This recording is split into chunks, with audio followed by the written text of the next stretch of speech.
Lembaga Perkreditan Desa LPD memiliki banyak peran dalam mengajakkan desa adat di Bali. Paling penting menjaga adat dan budaya masyarakat lewat kekuatan ekonomi.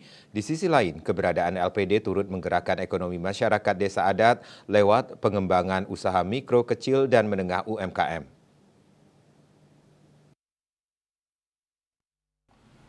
Ketua Badan Kerjasama BKS LPD Bali Dr. Andes Inyoman Cendikiawan mengatakan dengan berkembangnya UMKM tentu akan mendorong pergerakan ekonomi masyarakat.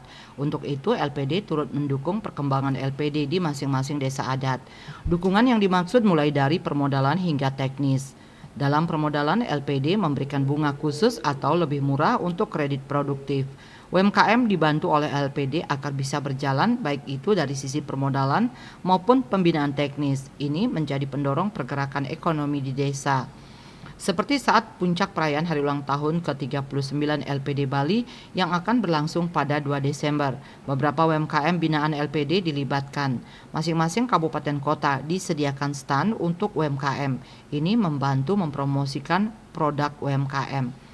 Pada perayaan hari ulang tahun LPD Bali, pihaknya juga akan meluncurkan digitalisasi LPD. Selama ini, LPD di Bali telah melakukan transformasi ke teknologi digital.